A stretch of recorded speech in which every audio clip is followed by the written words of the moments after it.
Uma vez Flamengo, sempre Flamengo. Flamengo sempre eu hei de ser. É o meu maior prazer. Meu amigo Marcelo, pessoal do Flamengando, e aí, gente, tudo bem? Segunda-feira, 22 de abril, dia aniversário do descobrimento do Brasil, né? 2024, vamos lá. Flamengo ontem empatou com o Palmeiras em São Paulo em 0-0, num jogo horroroso, em que eu achei que o Flamengo não esteve bem, porque permitiu ao Palmeiras, com toda a dificuldade que o Palmeiras teve, de fazer o jogo que o Palmeiras gosta, que é levantar a bola na área. Ainda bem que o Flamengo tem uma zaga muito firme, um bom goleiro, e que conseguiram praticamente anular as jogadas aéreas do Palmeiras. Lembra de uma cabeçada do Murilo, que foi realmente perigosa, e um gol, mas que foi concebido porque os jogadores estavam todos impedidos, muito à frente da defesa, e portanto levaram uma vantagem nítida na jogada que não existiria se não houvesse o impedimento. De forma que a defesa do Flamengo contornou bem as ações de laterais do lado de campo do Palmeiras. Para mim, o melhor em campo foi o Ayrton Lucas. Ele não permitiu o Endrick conseguir levar vantagem sobre ele em nenhum momento. O Varela pode não ter atacado, mas também não sofreu, porque se os laterais vão mal, é o jogo que o Palmeiras quer. Falta na entrada da área para cruzar a bola e os laterais sendo vencidos, laterais adversários, para que ele possa jogar a bola para trás, dentro da área, cruzar dentro da área. É um jogo de assistência na bola aérea, na bola rolada por baixo, dentro da área. E o Flamengo não passou esse tipo de sufoco. Houve jogadas de área, mas a defesa do Flamengo se ouve bem.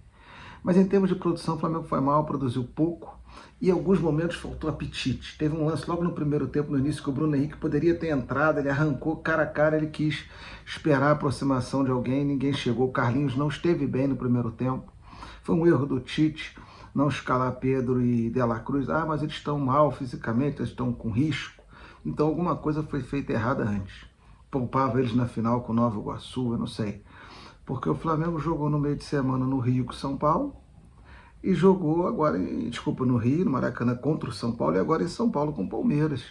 Será que teve esse desgaste todo? Não gostei do De La Cruz não ter entrado, e ter entrado o Alan, que é um jogador que compõe, fecha bem o meio, mas a saída de jogo dele é mais lenta.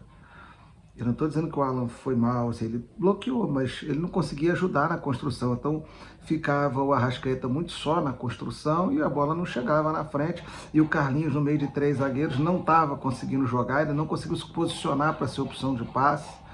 E o Flamengo ficou dependendo do Bruno Henrique, já que o Luiz Araújo ajudava a compor na marcação e na frente não esteve tão bem, apesar de um belo chute no primeiro tempo que o Everton defendeu.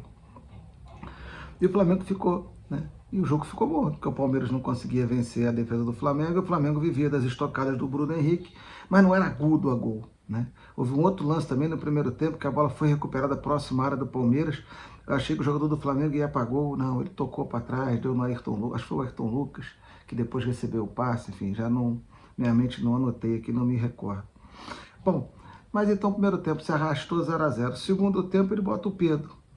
O jogo melhora um pouco, mas minha mulher, rapaz, ela falou comigo, ele vai botar o De La Cruz quando der 30 minutos. Ela, Flamengo, né, flamenguista, roxo, não deu outra. Com 28 e poucos minutos, a transmissão avisou que o De La Cruz ia entrar.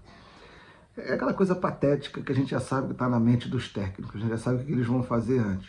O De La Cruz entrou e o Flamengo melhorou muito, porque ele dá aquela dinâmica. E o Gerson já tinha entrado, que também dá mais dinâmica.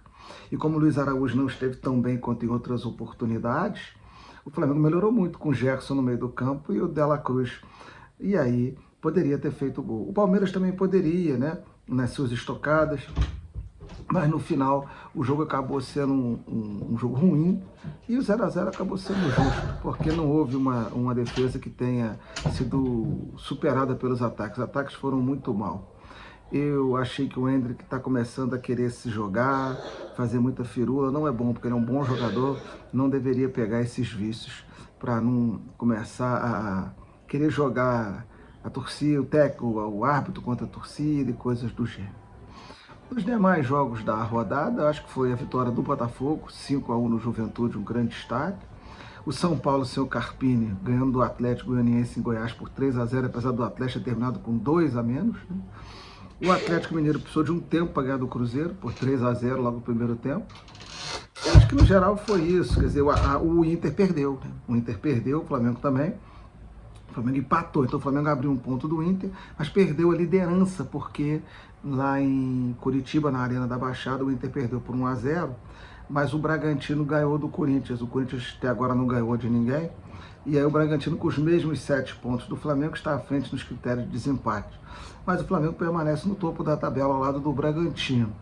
Eu fiquei com a sensação de que se o Flamengo vai para dentro, ganha o jogo. Se o Flamengo quer jogar, quer propor jogo, eu não acho que o Tite quis fazer aquele jogo tático e tal. Para mim não servia. Tinha que aproveitar o momento difícil que vive o Palmeiras, talvez o pior dele na época Abel, nesses últimos, pelo menos os últimos 2 anos. O time ainda está tentando se encontrar, tem o seu modelo de jogo, o time tem aquele sentido de jogo, mas não tem mais aquele punch neste momento, apesar de ter sido campeão paulista. Então era a hora do Flamengo ter vencido. Não venceu, agora tem a Libertadores com Bolívar. Eu mandaria para La Paz, o jogo Palmeiras botava todo mundo. La Paz, quem não sente altitude. O Igor Jesus não sente, então ele vai jogar. O De La Cruz, que é um jogador de velocidade, que é um jogador de mobilidade, não sente, então joga. Não sente, não vai jogar. Tem que fazer escolhas por quem consegue performar. Não adianta o cara ser o Zico, o gênio da bola, se ele não conseguir performar na altitude. Tem que escolher pela questão física dos jogadores e ir para o jogo e ver o que vai acontecer, né? Diz que vai terça-feira para Santa Cruz e depois vai subir quarta-feira para La Paz. É um jogo difícil, mas o Bolívar já foi eliminado agora na Bolívia essa semana, já está com a moral baixa. É um jogo difícil, mas acho que o Flamengo tem condições. Eu fiquei muito decepcionado com o jogo de ontem contra o Palmeiras, mas faz parte do futebol, é assim mesmo. Registrar também lá o Bavi foi 2-2, que é um clássico importante do nosso futebol, e o Cuiabá jogou com o Grêmio e perdeu por 1-0, também ainda não pontuou, mas é um dos poucos times que ainda não jogou em casa, né? Acho que é o único, porque teve jogo adiado, né? Só tem 2 jogos, jogou 2 fora, e o Grêmio se recupera, vencendo com gol sem querer, a bola foi cruzada e acabou entrando por 1-0 a equipe do Mato Grosso. Tá bom, pessoal? Eu acho que é isso aí, e aí, hoje tem a live Raiz. Aproveitem aí com o pessoal, com a nossa equipe toda hoje, 21 horas. Marcelo, é isso. Pessoal, dá um like aí, um abraço, fiquem com Deus. Uma vez Flamengo, sempre Flamengo. Flamengo sempre eu hei de ser. É o meu maior prazer.